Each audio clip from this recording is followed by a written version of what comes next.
గ్రహాధ్యక్ష arts college ఏర్పాటు చేయడం, ముఖ్యంగా డిసెంబర్ 9వ తేదీ నాడు యూపీఏ ప్రభుత్వం తెలంగాణ ఏర్పాటు కోసం ప్రక్రియ ప్రారంభమవుతుందని అమలు చేస్తామని మాట ఇచ్చి సంపూర్ణ సందర్భంగా తెలంగాణకు సంబంధించినటువంటి టీజేఏసీ ఆధ్వర్యంలో ముఖ్యంగా మిత్రులు శ్రీ కిషోర్ కుమార్ గారు, ఉన్నా కైలాష్ గారు, నేత గౌతమ్ ప్రసాద్ గారు, రావుల అశోక్ గారు, చల్లా ప్రవీణ్ రెడ్డి గారు, శ్రీ కృష్ణ గారు, తుంగబాబు గారు, శ్రీ రజా గారు, మరియు మన యొక్క తిరుమల రాకేష్ గారు, కరాటే రాజు గారు, తిరుమలి కొండలే, మరియు వెంకట్ గారు, అవినాష్ గారు,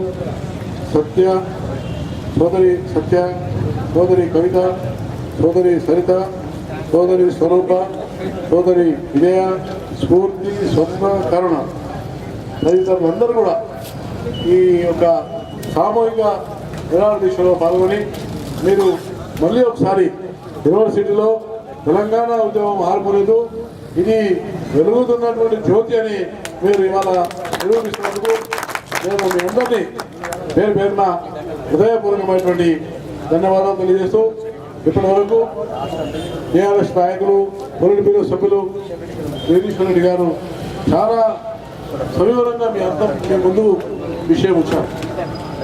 మీకు కూడా విషయం ముందు కూడా తెలుసు. కానీ ఈరోజు చాలా విచిత్రమైనటువంటి పరిస్థితుల్లో ఇవాళ కేంద్ర ప్రభుత్వం, రాష్ట్ర ప్రభుత్వం కూడా అవిశ్వాస నిర్మాణంలో కిరణ్ కుమార్ రెడ్డి అదృష్టవశాత్తున బయటపడే కానీ అది నిజంగా ఉన్నటువంటి మెజార్టీ ప్రభుత్వం కాదు అని నేను మీకు సభాముఖంగా చెప్పకుండా ఇది ఒక మైనార్టీ ప్రభుత్వం. కేంద్రంలో ఉన్న ప్రభుత్వం కూడా ఎప్పుడు ఏమైతుంది, ఎప్పుడు పడిపోతుంది. మననే ఈ రిటైల్ ఎఫ్డీఐ విషయంలో ప్రధానమంత్రి నేను ఉప ఎన్నికలకు పోతాను, మధ్యాంతర ఎన్నికలకు వెళ్తాను. మళ్ళీ ఇప్పుడు చిదంబరం పరిస్థితి చాలా దారుణంగా వచ్చే అవకాశం ఉంది. అందువల్ల కేంద్రంలో ఉన్న ప్రభుత్వం, కాంగ్రెస్ ప్రభుత్వము ఎప్పుడైనా ఓడిపోవచ్చు, ఎప్పుడైనా పడిపోయే అవకాశం, మధ్యాంతర ఎన్నికలు వచ్చినా రావచ్చు. కానీ ఇప్పుడు ఇక్కడ మళ్ళీ ఒక మినీ ఎలక్షన్ జరగబోతుంది. తెలంగాణ, ఆంధ్ర ప్రాంతంలో ఒక మినీ ఎలక్షన్ జరగబోతుంది. ఈ మినీ ఎలక్షన్ తోటి మళ్ళీ కిరణ్ కుమార్ రెడ్డి ప్రభుత్వానికి మళ్ళీ ఒక పరీక్ష సమయం. కాబట్టి ఇది ఒక విచిత్రమైనటువంటి రాజకీయ పరిస్థితి. దీన్ని కూడా మనం అవగాహన చేసుకోవాలి. విద్యార్థులు ఒకవైపు కేంద్రంలో వస్తున్నటువంటి పరిణామం, రాష్ట్రంలో రాబోయే పరిణామం. ఎన్ని రకాలుగా కాంగ్రెస్ పార్టీ, తెలుగుదేశం పార్టీ ఎన్ని డ్రామాలు చేసినా, ఎన్ని నాటకాలు ఆడినా కాంగ్రెస్, తెలుగుదేశం పార్టీలు రెండు కూడా తెలంగాణ జిల్లాలో సమాధి కట్టబడతాయన్న విషయాన్ని వాళ్ళ ఎమ్మెల్యేలు కానీ, వాళ్ళ ఎంపీలు కానీ, వాళ్ళు ఎన్ని నాటకాలు ఆడినా, వాళ్ళు ఎన్ని డ్రామాలు ఆడినా, ఎన్ని రోజులు ప్రజలను తప్పించుకొని తిరిగినా వాళ్ళకు పరీక్ష మాత్రం ఎన్నికలు. ఎన్నికలు వాళ్ళకు పరీక్ష. ఎందుకంటే ప్రజలు ఉద్యమాలు చేస్తున్నారు. ఈ ఉద్యమాల్లో ఎప్పుడైనా మనం ఉద్యమాలు ప్రజలు చాలా క్లియర్గా ఉన్నారు, ప్రజలు చాలా స్పష్టంగా ఉన్నారు. ఎందుకంటే కిరణ్ కుమార్ రెడ్డి ప్రభుత్వం మొన్న చెరుకు సుధాకర్ అయితే ఆయన నాసా కింద అరెస్ట్ చేసిందో ఇది ప్రజా వ్యతిరేక, ఇది ఏ చట్టం కింద మీరు అరెస్ట్ చేసినారో అది వాస్తవం కాదు అని హైకోర్టు కిరణ్ కుమార్ రెడ్డి ప్రభుత్వానికి ఒక చెప్పబెట్టు పెట్టిందని నేను మీకు సభాముఖంగా అంటే ఒక నల్ల చట్టాలను తీసుకొచ్చి అక్రమంగా అరెస్టులు చేసి ఈ ఉద్యమాన్ని అణిచివేస్తామంటే ఇది నడవదు అని సాక్షాత్ హైకోర్టు. నిజంగా నేను హైకోర్టును హృదయపూర్వకంగా అభినందిస్తున్నాను. హైకోర్టు ఇచ్చినటువంటి దాన్ని మనం స్వాగతిస్తున్నామని నేను మీకు సభాముఖంగా వాటి ఉద్యమం ఇవాళ మళ్ళీ ఒక అంకురార్పణ జరగాల్సిన అవసరం లేదు. ఉద్యమం ఉన్నది. ఈ ఉద్యమం జ్యోతి అనేది కాల్తూనే ఉన్నది. ఎందుకంటే దాదాపుగా 700 మంది పైన అమాయకమైనటువంటి విద్యార్థులు, యువకులు అనేక మంది ఆత్మహత్య చేసుకుని వాళ్ళు ఈ ఉద్యమాన్ని విభజన తీసుకెళ్ళారు. ఉప ఎన్నికలు కూడా అదే ఫలితాలు ఇచ్చారు. రెండు ఉప ఎన్నికల్లో కూడా అదే ఫలితాలు వచ్చినాయి. కాబట్టి మనం దీన్ని తప్పకుండా ఈ ఉద్యమాన్ని తెలంగాణ ఉద్యమము ఇది తప్పకుండా ఏదైతే తెలంగాణకు సంబంధించినటువంటి చేస్తున్నటువంటి పోరాట ప్రక్రియ ఏదో ఇది చాలా ఆలోచించేస్తున్నారు. అనేకమైనటువంటి ఎత్తుబడంతో ఇది కూడుకుంటుంది. ఉద్యమము మన సకల జనుల సమ్మె ఉవ్వెత్తున జరిగింది. యావత్ భారతదేశానికి తెలంగాణ ఉద్యమము భారతదేశ చరిత్రలో ఏ ఉద్యమం లేనటువంటి చరిత్రను సకల జనుల సమ్మె సృష్టించిందన్న విషయాన్ని మనం తప్పకుండా మర్చిపోవడానికి వీల్లేదని అందువల్ల ఈ రోజున కూడా జరిగేటువంటి ఈ ఉద్యమము ఈ నిరసన దీక్ష ఇది ఏంటంటే కేంద్ర ప్రభుత్వానికి మళ్ళీ జాగ్రత్త. నువ్వు ఇచ్చినటువంటి మాట ఉన్నది ఏమైనా మాట ఇచ్చినావు. ఒక హోంమంత్రిగా కేంద్ర హోంమంత్రిగా చిదంబరం సాక్షాత్ పార్లమెంట్ లో చెప్పినాడు. 10వ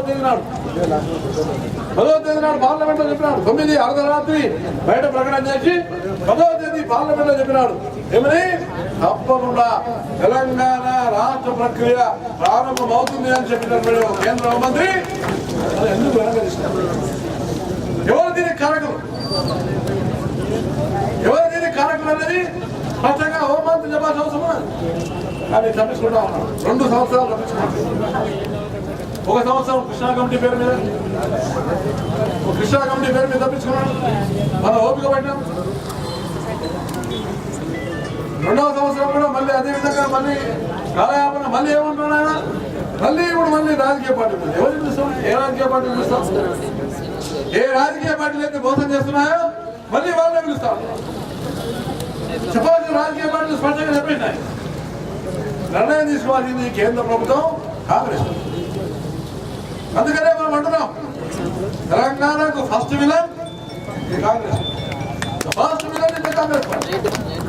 ఇప్పుడు కోమటిరెడ్డి వెంకటరెడ్డి నిజంగా దేశీ ఆయన దీక్షకు మద్దతు తెలియజేశారు.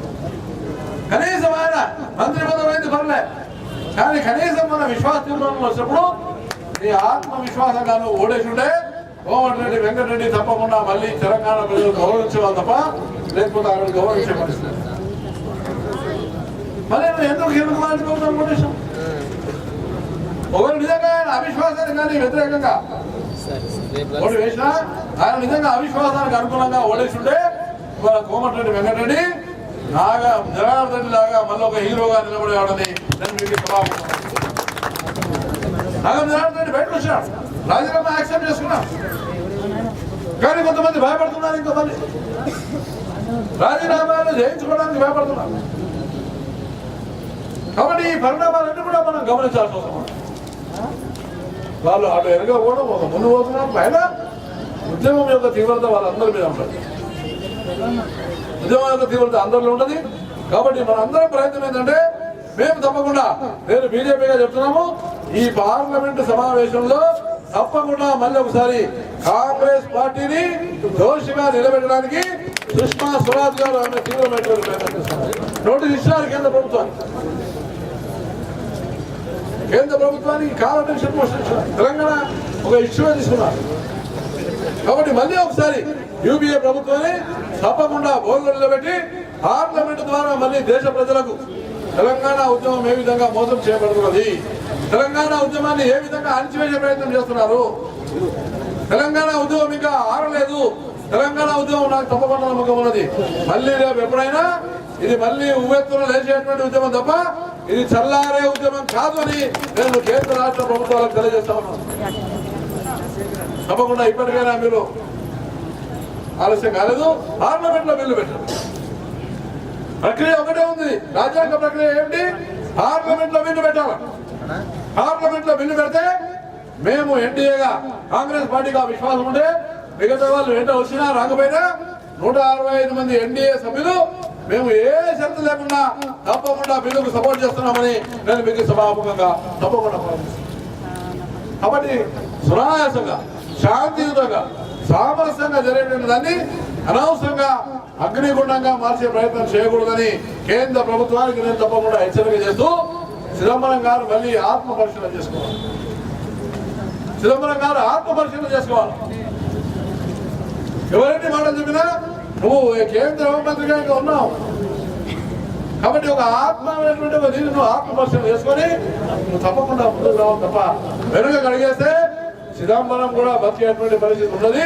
చిదంబరం కూడా ప్రమాదం తప్పకుండా వస్తుందని నేను మీకు సభాముఖంగా తప్పకుండా మనచేస్తూ యూపీఏ ప్రభుత్వం మనుగడ కూడా ఇదే సమస్య తెలంగాణ సమస్య. రేపు కిరణ్ కుమార్ రెడ్డి ప్రభుత్వానికి కాంగ్రెస్ పార్టీ నుంచి ఇంకా కొంతమంది ఎమ్మెల్యేలు రాజీనామా చేస్తే మళ్ళీ ప్రభుత్వం ఇంకా మైనార్టీలో పడే అవకాశం నాకు విశ్వాసం ఉంది, జరుగుతుంది. తెలంగాణ ఉద్యమం ఇంకా ఉభేతం చేస్తుంటే ఆ ఎమ్మెల్యేలు దడ కొట్టుకుంటుంది, ఎమ్మెల్యేల గుండె దడ కొట్టుకుంటుంది. కాబట్టి తప్పకుండా మా జగదీశ్వర రెడ్డి గారు చెప్పినట్టుగా ఏ శక్తులు అయితే తెలంగాణను వ్యతిరేకిస్తున్నాయో వాళ్ళని గ్రామాల్లో అడ్డగించుకోవాల్సిన అవసరం ఎంతైనా ఉందని నేను మీకు సభాముఖంగా హృదయపూర్వకంగా మనం చేస్తూ విద్యార్థి లోకం చాలా పెద్ద